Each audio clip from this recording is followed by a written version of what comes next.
Hello, my name is Zach Backner. I am the Director of Financial Planning here at Summit Financial Consulting, and today we're going to be discussing the potential implications of the upcoming presidential election.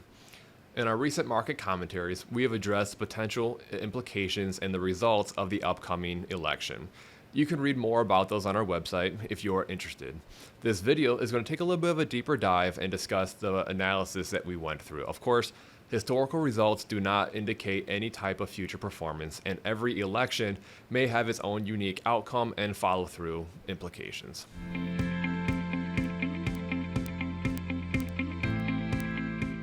First, we want to address one of the main concerns that we see revolving around elections and politics in general.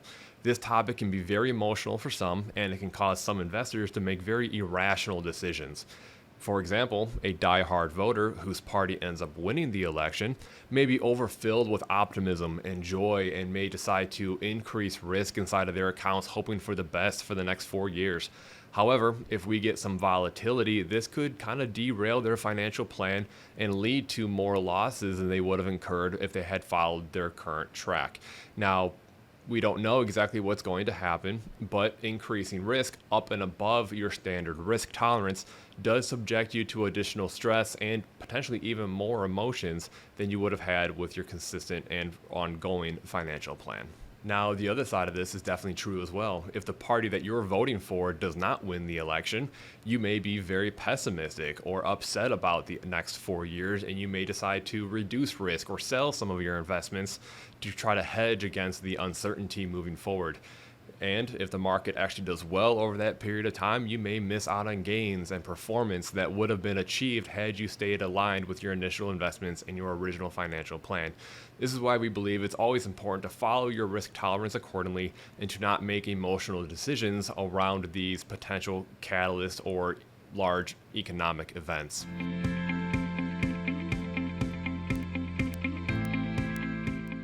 Both of these examples are extremes that highlight how investors who are passionate about politics may potentially derail a financial plan by succumbing to their emotions. We here at Summit Financial construct our financial plans for a long-term planning horizon. This will allow us to potentially minimize some of that noise we hear from these short-term catalysts. The stock market has had positive returns over a very long term, and trying to predict the specific outcome over a 4-year window may be a hindrance to your overall financial plan. As you can see in the long-term chart, there is not a strong correlation between market performance and the party that ends up winning the election.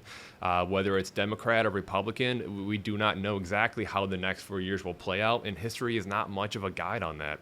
This is evidence enough for us to bypass the emotional expectations of the election and focus on the long-term trajectory of the financial plans that we create instead, and that help bring some peace of mind to our clients. However, with this being said, it is important for us to make a note that we do believe politicians will do the best they can leading up to the election to make their party look the best in the best light possible. The current party that's in office is going to do what they can to raise the economic GDP. They're going to try to lower unemployment. They're going to try to raise stock market prices to make their party look like they're doing a great job. Once again, the opposite side of that is true as well. The non-presidential party, the party that's not currently in office, may do what they can to make the current party look as bad as possible leading up to the election. We may see this in the debates as they criticize each other and their tactics, but it may also be happening behind the scenes that we don't necessarily see. For example, we do believe that Republicans, since they don't currently own or hold the presidency, they're going to do what they can to try to make the Democrats look as weak as possible to try to help their party and the voters as they lead towards the election. All of these reasons are why we continue to use long-term forecasts for our clients' retirement and financial plans. We do actively manage our portfolios in-house on a daily basis, and we analyze the market reaction to various events. This combination allows us to stay flexible with our investments in case we see an opportunity, while also helping our clients block out any of that short-term noise.